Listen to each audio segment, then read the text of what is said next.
Bonjour à toutes et à tous et bienvenue dans le briefing des marchés du lundi 11 juillet 2022. Avant toute chose, je vous laisse prendre connaissance de l'avertissement légal sur les risques.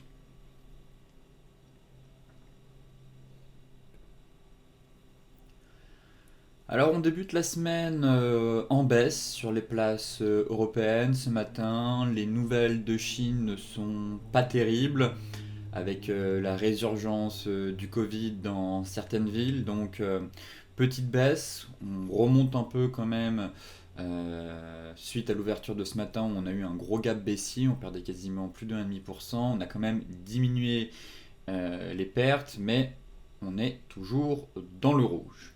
Alors en fin de semaine, on avait le fameux NFP, à savoir les chiffres sur l'emploi américain. Bon, une séance, je dirais, sans véritable direction pour les indices américains qui tentent justement de digérer les chiffres de l'emploi qui sont quand même plus solides que prévu et qui, tout en reflétant quand même une économie toujours forte, renforcent justement l'intention de la Fed de relever nettement les taux en juillet. Donc le marché du travail aux États-Unis a créé, je dirais, la surprise vendredi avec des gains d'emploi bien plus nombreux que les 250 000 attendus au mois de juin. Et le taux de chômage, lui, est quand même resté stable à 3,6% pour le quatrième mois d'affilée. Donc des données qui montrent quand même un marché de l'emploi très fort. Par conséquent, ce rapport sur l'emploi va en tout cas conforter la Fed dans sa volonté de relever les taux d'intérêt de 75 points de base lors de sa réunion de fin juillet, pour calmer justement une inflation au plus haut depuis 40 ans maintenant.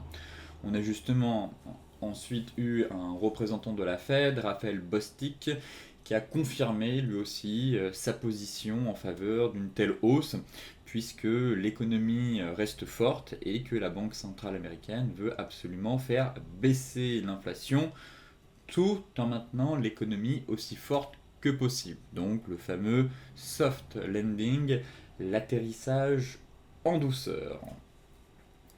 Ce matin en Europe, comme je vous le disais, bon, début de séance dans le rouge, c'est une semaine assez chargée d'un point de vue macro et micro, que ce soit avec les données sur l'inflation aux États-Unis ou le début, en tout cas, de la saison des résultats. En tout cas, pour l'instant, on a eu l'annonce de nouvelles restrictions sanitaires en Chine qui s'ajoutent aux craintes de voir les tensions sur le marché de l'énergie favoriser une récession sur fond d'inflation et de durcissement justement des politiques monétaires. Donc là, plusieurs grandes villes chinoises ont annoncé de nouvelles restrictions sanitaires allant jusqu'au confinement total justement pour tenter de freiner la résurgence de l'épidémie de Covid. Et Shanghai se prépare aussi à de nouvelles campagnes massives de tests dans les prochains jours après la détection d'un nouveau sous-variant de la souche Omicron. Parallèlement, on a quand même aussi Macao qui a fermé tous ses casinos pour la première fois quand même depuis plus de 2 ans. Maintenant, semaine assez intense puisque on aura le début des publications de résultats aux États-Unis. On fera le point justement dans la partie macro, avec notamment les grandes banques. Et globalement, le consensus actuellement table sur une hausse de 6% sur un an des bénéfices du S&P 500 au deuxième trimestre. Donc là, on va voir si les sociétés sont au rendez-vous ou pas, et si on a quelques pépins, notamment des profit warnings pour certaines sociétés. En outre, on a aussi les chiffres mensuels des prêts à la consommation aux États-Unis, qui seront forcément étudiés de près, donc l'inflation, tout comme les premiers résultats de l'enquête de l'Université du Michigan sur le moral des ménages en fin de semaine, juste avant la réunion de la Fed qui est le 21 juillet ou le 27 juillet. Je confonds les deux. On a deux réunions très importantes, le 21 et le 27 juillet, la Fed et la BCE. Maintenant, il faut remettre ces dates dans le bon ordre, mais en tout cas, la fin du mois de juillet s'annonce intense. Côté macro, ici, nous avons le calendrier des résultats, justement, comme je vous le disais en partie, dans l'introduction plutôt de cette émission. Donc, des résultats à venir. On commence en douceur, mais avec les bancaires comme à chaque fois. Donc, lundi, mardi, mercredi, pas grand-chose. On a notamment les données sur l'inflation qui vont être surveillées de près. Il me semble que c'est mercredi, les données sur l'inflation. Donc ça, à surveiller pour savoir à quelle sauce vont être mangés les marchés, j'ai envie de dire, fin juillet, début septembre, concernant la hausse de taux. Sinon, maintenant, c'est les gros groupes bancaires qui vont publier, notamment JP Morgan, Morgan Stanley, Citi, Wells Fargo. On a quand même une valeur du Dow Jones ici qui n'est pas une bancaire, United Health Group et BlackRock. Donc voilà, concernant le début de la saison des résultats, les valeurs à surveiller. Bien évidemment, ça aura aussi un impact sur les bancaires européennes. Donc un début de saison pas très intense, mais on est dedans. Des bancaires à surveiller, savoir si elles vont atteindre leurs objectifs qui, normalement, avec des hausses de taux, favorisent les valeurs bancaires. Mais depuis quelques semaines, on a quand même un recul de l'ensemble des bancaires qui restent sous pression avec les craintes de récession. En soi, normalement, l'environnement économique et de relèvement de taux est généralement favorable aux valeurs bancaires, mais actuellement, les craintes, c'est surtout le risque de récession et surtout la profondeur de ces récessions. Ici, nous, justement, c'est les anticipations d'inflation. Et les marchés laissent maintenant entendre que l'inflation va atteindre un pic en juin et qu'elle va fortement ralentir au cours de l'année prochaine. Donc, comme je vous disais, on a les données sur l'inflation mercredi. Actuellement, l'inflation est de 8,6% aux États-Unis. Le consensus attend 8,8%. Pour ensuite retomber au cours des prochains mois. Ce qui est intéressant de noter dans ce graphique, c'est que ici, en fait, en gris, donc là en noir, c'est l'évolution et la trajectoire de l'inflation. Ici, c'est les anticipations. Et en gris, c'était les prévisions à chaque fois au cours des précédents mois. Donc, ce qui est important de noter, c'est tout faux.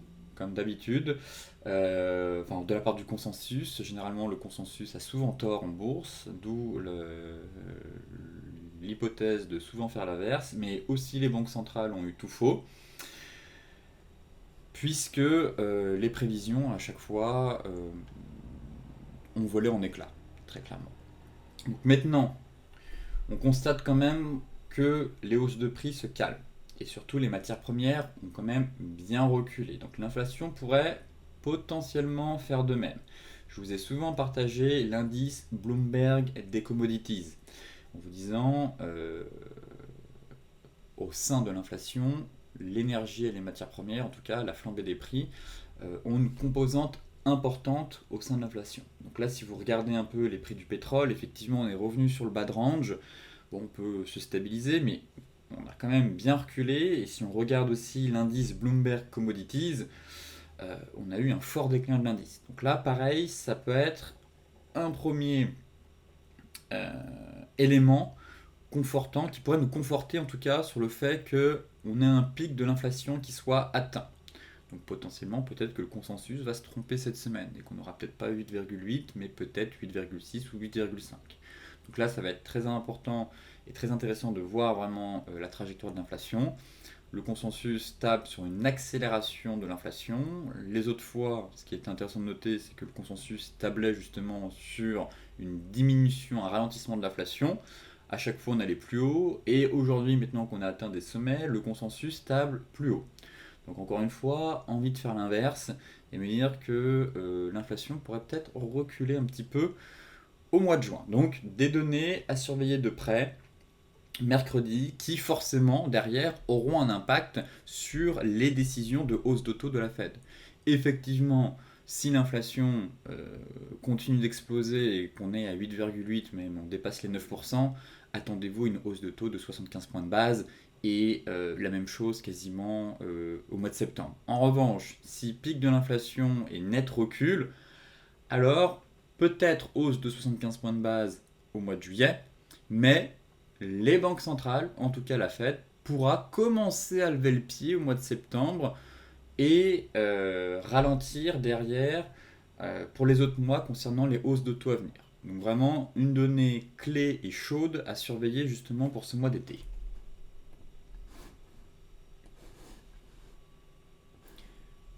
Concernant la partie graphique, avant d'aller sur le Forex, le CAC 40, les indices.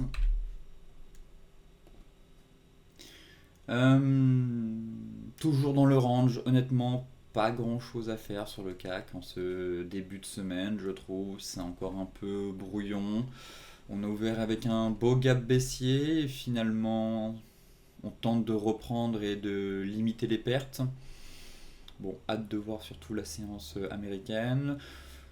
Aujourd'hui, on n'a pas de données clés, que ce soit en macro ou en micro. Ça commence à partir de demain et surtout pour moi, voilà, c'est l'indice des prêts à la consommation qu'il va falloir surveiller cette semaine, mercredi à 14h30. Bon, des acheteurs qui tentent quand même de se manifester en début de semaine. Vous voyez qu'on a ouvert avec un beau gap baissier. Pour l'instant, on a un relais acheteur, on a un flux haussier qui se met en place. On est venu combler le gap. Bon, assez neutre ici entre les 5. Enfin, je reste légèrement haussier tant qu'on est au-dessus des 5950. Voilà, pour moi, c'est le milieu de range. Sous 5950, j'estime qu'à court terme, les vendeurs reprennent la main et qu'on peut retourner tester le bas de range. Au-dessus de 5950, les acheteurs tiennent, sont en place. Par conséquent, on peut aller chercher la bande haute. Donc là, vous voyez qu'on est venu gap baissier, on est venu combler ce gap et derrière, on est reparti. Donc plutôt neutre en début de semaine, léger biais haussier car on est toujours au-dessus des 5950 et je me dis qu'effectivement, si on doit effectuer une rotation complète des prix, et bien direction la borne haute. Là, j'ai quand même envie d'aller voir le CAC futur puisqu'il y a un élément qui pourrait m'intéresser. Ouais, c'était potentiellement l'épaule, tête, épaule inversée, mais je trouve qu'elle est pas très belle, cette épaule, tête, épaule inversée ici. Pour moi, on est toujours dans un range. Pour l'instant, on a limité la casse, ça tient. Et puis, si les investisseurs américains ne cèdent pas à la panique, comme ce fut le cas ce matin à propos des annonces de la Chine, et qu'on remonte un peu sur les futurs, eh bien, je pense qu'on peut en tout cas se diriger vers la borne haute du range, en tout cas avant les résultats des bancaires en fin de semaine. Donc pas de plan de trading, plutôt neutre, un biais haussier pour moi. Et effectivement, tant qu'on ne repasse pas sous les 5950, j'estime que les acheteurs à court terme sont toujours en place pour reconquérir la borne haute de ce range. Le DAX, on a bloqué sur notre pivot clé un peu, c'est ce fameux haut de canal en fin de semaine. Là pareil, je suis pas aussi optimiste que sur le CAC. Pour moi, on n'a toujours pas break de résistance, on est sous les 12 950. Là, on va libérer le potentiel haussier si on break la MM 4 heures et qu'on se libère par la borne haute de notre canal pour tourner justement combler ce gap. Donc ça, c'est l'objectif pour moi qui m'intéresse sur l'indice allemand. Actuellement, on a eu une belle clôture vendredi. Voilà, vous voyez, des plus hauts de plus en plus bas et pareil. Et là, on avait enfin cassé une résistance. Donc ça, c'était un bon point qui me laissait entendre qu'on pouvait aller chercher derrière voilà, le comblement du gap ici. Bon, gap baissier ce matin, c'est repris. Là, ce qui m'intéresse, c'est le canal, comme je vous le disais en données 4 heures, avec la MM50. Si on parvient effectivement à franchir ce gros niveau, au-dessus des 13 000 points, je repasse acheteur en étant plus confiant cette fois-ci pour viser la prochaine résistance et le comblement du gap. Donc aller chercher pour moi environ 250-300 points sur le DAX. Pour l'heure, j'ai pas envie d'être vendeur non plus. Ça reste baissier puisqu'on est sous résistance et qu'on a un gros niveau. Donc effectivement, si les vendeurs doivent se manifester maintenant, eh bien c'est ici pour venir combler le gap. Donc si gros signal baissier sur ce niveau-là, eh bien pourquoi pas mettre en place une vente avec un stop loss sous les plus hauts et aller chercher le comblement du gap, qui lui n'a pas été comblé. Sur le CAC, il a été comblé, sur le DAX, non. Donc le CAC est quand même plus solide que le DAX. Maintenant, si on n'a pas de signal de retournement sur les unités de temps plus courtes, et qu'on break par le haut notre canal baissier qui n'est pas tracé en données horaires, donc juste ici, et qu'on accélère, je passerai acheteur pour viser le comblement du gap cette semaine. Le Dow Jones. Le Dow Jones, toujours solide. On devrait ouvrir avec un gap baissier sur les futurs. Ouais, on va pas ouvrir avec un gap. Non, pardon. On devrait revenir tester le haut de range, ici. Donc déjà la clôture hebdomadaire, voir la tête de la bougie. Ok, donc on est toujours capé par la Tenkan. Tac, tac, tac, tac, ici. Donc effectivement, si on commence à casser cette Tenkan, voilà, on aura un peu de place pour aller chercher un peu plus haut cette semaine. Donc bon, bougie hebdomadaire, pas beaucoup d'informations. On a buté sur la Tenkan, donc premier élément à casser pour accélérer un peu plus haut, notre Tenkan hebdomadaire. Maintenant, en données daily, on bloque toujours un peu cette neutralité. Vous voyez, notre Tenkan correspond à notre plaquette jaune, donc effectivement, il faudrait casser ce niveau pour aller chercher la MM50. En tout cas, c'est le niveau que je vise. Oui, on a cette oblique, mais bon, elle n'est pas non plus très pertinente. Là, ce que j'aime bien, c'est la zone de prix qu'on a juste au-dessus. Les 32 000, les mêmes 50, 32 000, ce serait le niveau à aller chercher cette semaine sur le Dow Jones. Donc là, en données 4 heures, on a fait le point. Non, c'est en données horaires. Données 4 heures, pas grand-chose. On est capé ici. Bon, on va ouvrir à la baisse. Je reste haussier toujours sur le Dow Jones. Je trouve que la configuration ne s'est pas dégradée. On va aller voir sur les futurs, mais voilà, si on parvient à clôturer dans le vert et à casser un peu les petits obstacles qu'on a au-dessus de la tête, voilà, je garde toujours un objectif vers les 32 000. Voyons voir en données horaires. Bon, voilà, on a une belle sortie de range, pullback, on devrait de nouveau, à mon avis, on va de nouveau ouvrir sur la bande basse, on va, à mon avis, consolider voilà, dans un nouveau range 15 minutes. Voilà, vous avez votre range horaire, sortir, ouvrir à la baisse. Range 15 minutes à trader, et si enfin on parvient à casser les 31 500, et bien là je pense qu'on aura enfin le chemin, enfin la route sera enfin libre pour aller chercher les 32 000.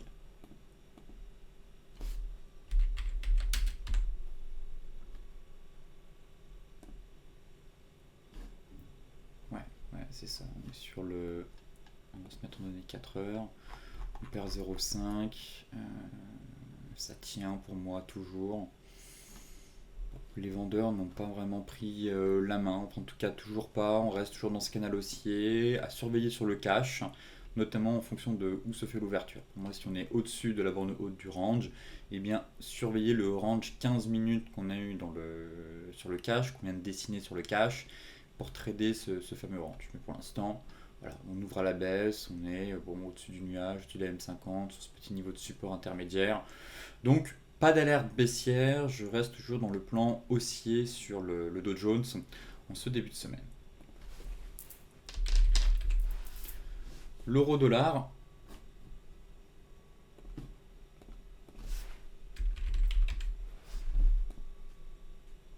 L'euro-dollar touche le fond très clairement. On a eu cette divergence qui a été validée mais qui est en train de dysfonctionner. Bon.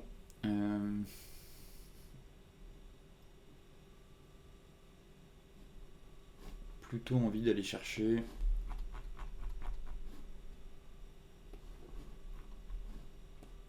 la borne de base du canal. Donc là, à voir. Peut-être que la divergence peut repartir. En tout cas, bon, la clôture de vendredi était limite. J'ai envie de voir quand même la bougie hebdomadaire. Bon, je surveille surtout cette divergence hebdo qui pourrait permettre, si on va pas trop bas, de rebondir.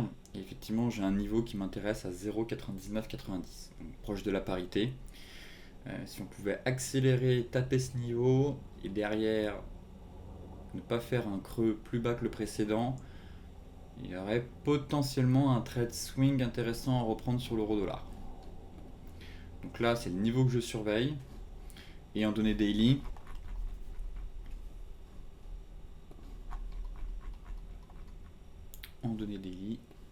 voilà, pour moi c'est ici.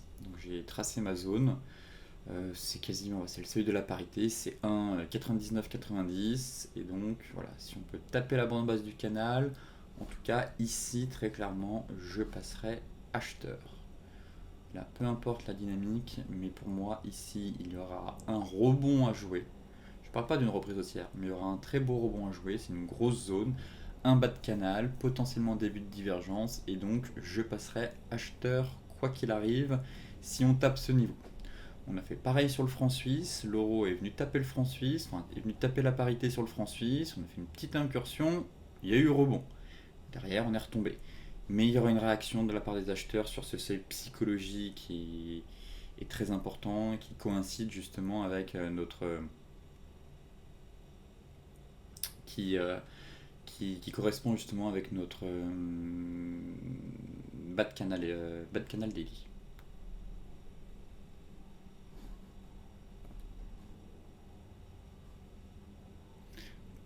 En données 4 heures, bon, la divergence ici semble dysfonctionner actuellement. Et on peut potentiellement en former une deuxième en données 4 heures un peu plus bas. Voilà, si on accélère de nouveau, pourquoi pas former une deuxième divergence un peu plus bas. Donc pour l'instant, plutôt neutre, trop tôt pour moi pour entrer sur l'euro-dollar. Je vais donc attendre un retour sur un niveau de support ou qu'on casse une résistance. Là, on a cassé ce niveau de support. L'idéal, c'est d'attendre vraiment que l'euro finisse sa dégringolade et essayer de le récupérer par ici pour tenter un joli rebond. L'Eurocad suivi du trade, pareil, c'est toujours baissier. Vous pouvez abaisser votre stop loss toujours. J'espère que vous avez pris des bénéfices sur cette paire. On empile quand même les bougies rouges depuis la semaine dernière. Belle accélération. Pensez à prendre des bénéfices. L'objectif reste les 1,3055, 1,3018. Donc là, je pense qu'on peut quand même abaisser le stop loss toujours. Donc soit prendre une bonne partie des bénéfices. On a quand même une belle vague baissière. Ça reste baissier. Ne soyez pas trop gourmand, payez-vous. Mais effectivement, l'objectif théorique, si on reporte ce range, c'est d'aller chercher même les 1,3020. Mais je note qu'on a un gros niveau de support vers les 1,3055. Donc j'ai pas envie d'être trop gourmand. Pour moi, ouais, voilà. Au niveau des mèches ici, à mon avis, ça pourrait poser problème. Donc gros niveau à aller chercher. Et après, fin du trade. Bien évidemment, vous pouvez toujours garder un reliquat de 5-10% de la position, car vous noterez quand même que depuis un an, la tendance est baissière. Donc on peut quand même continuer à accélérer plus bas. D'où l'importance de garder un petit reliquat. Et voilà, avoir un rebond, garder un reliquat, car si on va effectivement bien plus bas, et bien c'est sur ce petit reliquat que vous ferez la différence en termes de performance, encore une fois. L'USD Yen, j'avais évoqué avec vous un plan de trading la semaine dernière. Bon, on arrive bientôt sur un plafond de verre. Vous voyez quand même, c'était le trade de l'année, pardon. On avait un trend haussier monstrueux sur cette paire. On commence à être très éloigné de la Tenkan, on s'est bien envolé, mais le dollar reste extrêmement fort, je trouve. Plus prudent maintenant sur la hausse, j'estime qu'une grosse partie du mouvement a été fait, mais il y a encore un peu de potentiel. Voilà, mais plus prudent, je vous dirais pas, allez, go, on va chercher les 146, les 145. Non, là pour moi on a validé une figure chartiste, ça me plaît bien. Je pense qu'il y a du potentiel encore haussier pour aller chercher les 139, 70, 66. Peut-être même un peu moins. En tout cas, le plan c'était le fameux triangle ascendant que je vous disais vendredi de surveiller. Cette fameuse consolidation ici qu'on avait depuis quasiment 3 semaines. Et donc, boum, cassure par le haut durant la nuit. Et pullback ce matin, et là on casse. Donc pour moi, il y a un plan de trading qui a été validé durant la nuit et même ce matin. Voilà, c'était possible de le prendre. On a eu un magnifique pullback et là, paf, c'est parti comme il faut. Donc stop loss juste ici. Voilà. En dessous de votre Kijou. juste là. Donc pour celles et ceux qui sont rentrés ici, ça fait un ratio de 1 pour 2, presque 1 pour 3 si on va chercher les 139,66. L'objectif théorique, c'est les 139. Ça correspond pas à grand chose. En revanche, j'ai noté un niveau de résistance à 139,65. Donc là ici, voilà, c'est l'opportunité que j'ai trouvée cette semaine sur le Forex, USD Yen, à protéger rapidement avant les données sur l'inflation, bien évidemment. Mais si vous êtes rentré sur le pullback, vous avez déjà une marge de manœuvre. Un peu trop tôt pour mettre à break-even, je trouve. Voilà, laissez un peu le marché décoller. Et puis si vous êtes vraiment rentré ce matin à 9h, entre 9h et 10h, eh bien attendez les 137,70, 137,80 pour vous mettre à break-even. Et puis allez chercher votre TP1 et TP2, pas plus. Voilà. Le gold, toujours aussi léthargique, c'est baissier, je ne vois pas d'opportunité. Je vais nettoyer mon graphique.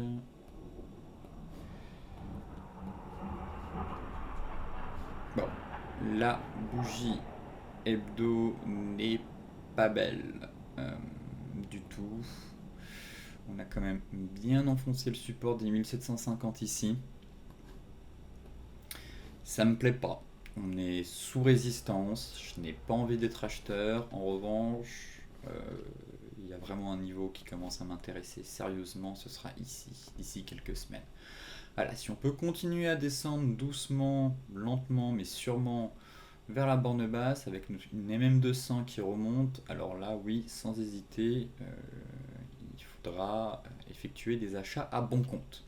On aura à mon avis un rebond, ça peut casser par le bas, je n'ai pas de boule de cristal, mais à mon avis sur un tel niveau avec une MM200, en soutien, je m'attends à une réaction positive du marché. En tout cas, pour un plan swing, on verra, hein, on n'est pas à l'abri aussi d'une nouvelle jambe de hausse, d'une rotation complète des prix vers la borne haute. Donc à surveiller, mais un niveau qui me plaît bien. Trop tôt pour l'instant, mais le plan à surveiller pour cet été. Voilà, je serai absent en plus cet été pas mal de temps. Là, je suis en vacances dans 2 jours. Je partirai 2 semaines. Pareil, une semaine au mois d'août. Donc voilà, un plan qui pourrait se concrétiser durant l'été. Donc vraiment, borne basse couplée avec la MM200 qui devrait remonter. Maintenant, à plus court terme, j'ai du mal à être acheteur. Alors oui, c'est survendu. Oui, on a une belle accélération, mais être acheteur sous une telle résistance, c'est impossible pour moi. L'idéal, comme je vous le disais, c'est soit d'avoir un joli signal technique, soit tout simplement, je vais retracer, prolonger mon canal.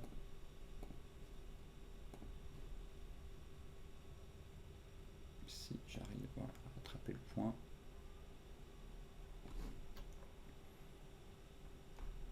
Bon, canal baissier,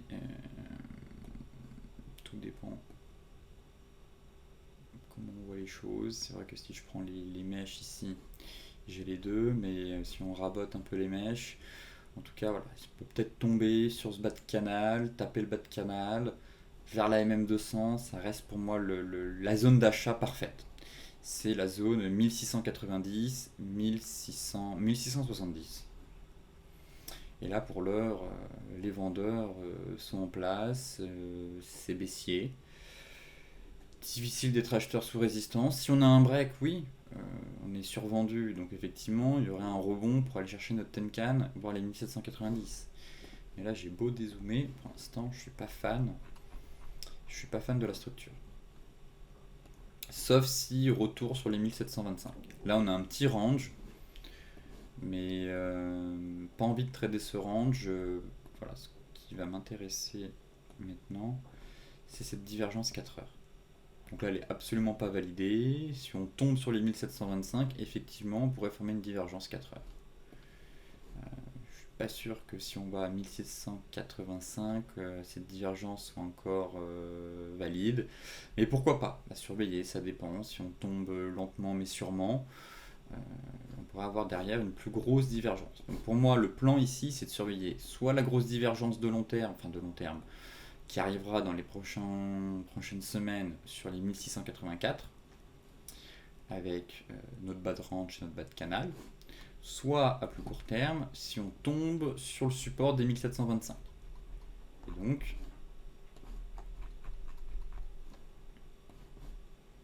ici, pour tenter un premier achat. Voilà. Là, il faudrait qu'on accélère, qu'on tombe sur ce support. Si c'est le cas, pourquoi pas tenter un achat et anticiper la divergence pour viser en TP1 1750 et en cas de cassure un peu plus haut. Mais là, pour l'heure, voilà, on a un petit range 1h15 minutes ici. Si certains veulent tenter des achats sur la borne basse, eh bien allez-y. Je trouve que le setup, c'est pas le meilleur des setups. Je pense qu'il faut encore s'armer de patience. Mais allez-y, si vous êtes très à l'aise avec les phases de trading range sur des unités de temps très courtes, pour les autres, soyez patient, attendez au moins un retour sur les niveaux de support avec confirmation des signaux haussiers, notamment avec vos indicateurs. Le Brent.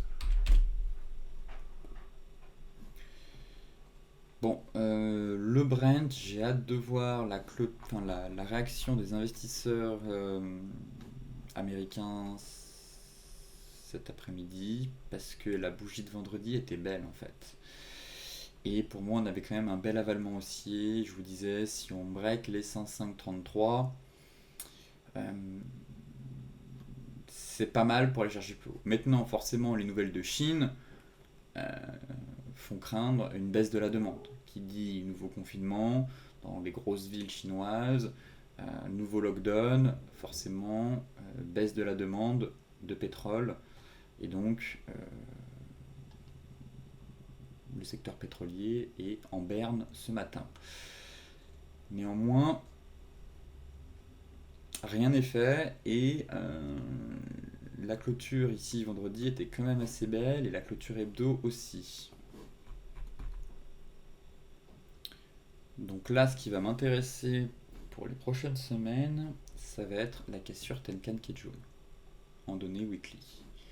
Là, elle a remonté, ça va se mettre à plat derrière. Pareil pour Tenkan. Pour moi, on a un élément haussier pertinent ici. Si au cours des prochaines semaines, on se fait une cassure Tenkan Kijun, Chikou est totalement libre de tout obstacle. Autant vous dire que je serais sérieusement bullish pour aller chercher les 123, 124. Donc ça, c'est un peu le plan que j'ai. Je reste toujours haussier. Je vous disais, alors j'étais pas là jeudi, mais on avait eu une belle divergence. Mettez-vous à break-even. J'évoquais avec vous la divergence en vous disant si on casse les 105,33, vous pouvez vous mettre à break-even. On avait cette belle divergence 4 heures sur borne basse de range et ensuite on a eu l'avalement daily. Je vous disais, bon, si on casse les 105,33, vous vous mettez à break-even, on aura cassé une résistance. Là, les nouvelles de Chine sont pas terribles, donc forcément le secteur pétrolier recule. Mais si vous êtes rentré vraiment ici, c'est là qu'on a validé la divergence, vous avez une marge de manœuvre suffisante. Donc, je pense que vous pouvez vous mettre à break-even et ne pas prendre de risques. Là, il faudrait quand même encore une chute, on perd quand même déjà 2%, ça ferait quand même une chute de 5%, c'est beaucoup pour la séance. Donc je pense qu'on peut se mettre à break-even ici, vous avez la marge de manœuvre suffisante, et attendez de voir si dans la journée, voilà, le niveau des 105,33 est repris. Si c'est le cas, eh bien, je reste haussier pour aller chercher les prochaines résistances sur le pétrole. Pour moi, vraiment, le setup ici est vraiment magnifique, je trouve. Divergence 4 heures, avalement haussier. Là, voilà, faut reprendre les 105,33. Si c'est le cas, je viserai 170, 114,55 et ensuite 124.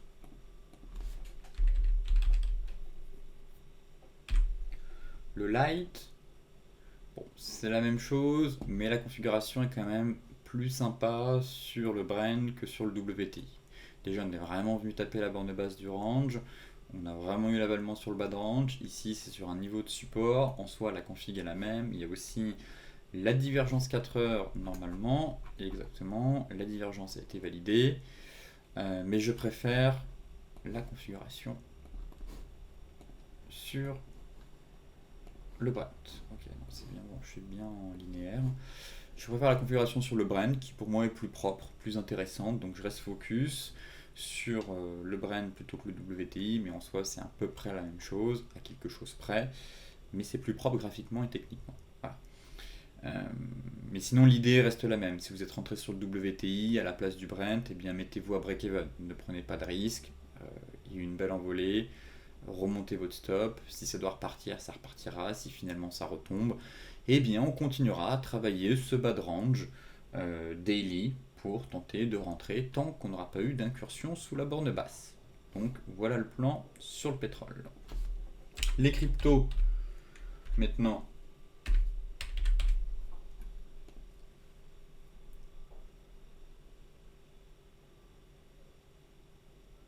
Eh bien, fausse cassure par le haut. Alors, on avait mis en place un plan en vous disant de surveiller la bougie hebdomadaire qui allait être importante, puis la bougie daily si on sortait par le haut. Au final, tout ça, c'est plus bon. Ça part à la poubelle. L'ambiance reste franchement lourde sur les cryptos, je trouve. Il y avait du bon en fin de semaine. Je vous disais, regardez, on commence à sortir par le haut de range. Potentiellement un début d'avalement haussier à surveiller, puis finalement tout ça est invalidé, pas d'avalement haussier, pas de sortie de range, retour à la case départ. J'espère que celles et ceux qui tradaient le range ont pris des bénéfices, puisque là on est bien retombé. Donc encore une fois, fausse cassure, fallait pas être trop gourmand, donc faut retomber, il faut continuer à travailler ce range. Mais pour moi c'est vraiment pas le c'est pas l'actif le plus sexy actuellement à trader. Voilà. Si vous êtes à l'aise, tant mieux. Vous voyez ici, vendredi, ça semblait bien. Impossible de casser la kill jaune. Hop, ça retombe. De nouveau le range, milieu de range. Donc pour moi, tant qu'on casse pas en fait les 21 000, 21 700. Je vais même prendre la petite mèche. Voilà, les deux petites mèches ici. Donc borne haute du range, 21 900. Donc si on casse les 29 900 en clôture, je serai haussier pour aller chercher 24 000. Pour l'heure, rien à faire. Range, celles et ceux qui traitent ce range, eh bien, continuez encore et toujours à payer en bas, vous alléger en haut, vendre en haut, s'alléger au milieu, de nouveau en bas, et ainsi de suite. Voilà, donc stratégie unique et simple de ping-pong entre les deux bornes. Pour les autres, eh bien, attendez une clôture en dehors du range. Puisque logiquement, ça devrait donner le coup d'envoi du prochain mouvement directionnel. Donc à la hausse, je vous disais 24 000. À la baisse, je viserai 17 000 dans un premier temps. Objectif de long terme, si vraiment les marchés financiers perdent pied, 12 000 dollars, puisque cela correspond tout simplement à l'objectif du double top si on se met en vue logarithmique. L'Ether, même constat. C'est exactement la même chose. Donc je vais pas me répéter, c'est du copier-coller du BTC. Autant là, on n'a pas eu de... Bon, même sur le BTC, on n'a pas eu de faux signal. On a vraiment échoué sur la borne haute, il n'y a vraiment pas eu de bull trap ou quoi que ce soit. Ici, c'est pareil. Range, on retombe. Donc si on casse cette résistance, pareil, je viserai 1400 et la borne haute. Si on casse à la baisse, je viserai 820. En données hebdo, je vois. Ouais, là pareil, la bougie était belle en données hebdomadaires ici. Plus propre que sur, que sur le BTC. Là, en vendredi, effectivement, on avait une cassure de MM200, un bel avalement. Il fallait transformer l'essai. Finalement, en vendredi, on sort pas par le haut du range et dimanche, on clôture sous la M200. Donc là, très clairement, les acheteurs n'ont rien réussi à faire. Ça reste sous pression vendeuse dans un range à trader. Donc la stratégie finalement est simple et reste la même que sur le BTC. Vente en haut, achat en bas, on allège, on travaille, on se bat et on recommence et ainsi de suite jusqu'à avoir la cassure d'une des deux bornes. Voilà, donc le plan n'a pas changé depuis un mois maintenant. On est dans un range. Donc c'est pas l'actif le plus fun, enfin c'est pas les actifs les plus fun, les plus sexy à trader, mais ça fonctionne, c'est une stratégie de trading range. Donc si vous êtes à l'aise avec ce type de marché, eh bien allez-y, faites-vous plaisir. Sinon, eh bien, allez là où il y a de l'action, allez là où il y a du flux si vous êtes meilleur sur des actifs où il y a des tendances et du flux, comme l'USD-Yen par exemple. Voilà. Mais sinon, le cadrage reste le même et n'a pas changé depuis maintenant plusieurs semaines. Sur ce briefing des marchés touche à sa fin. Je vous souhaite une excellente journée, de très bons trades et je vous dis à demain pour un nouveau point complet sur la planète finance.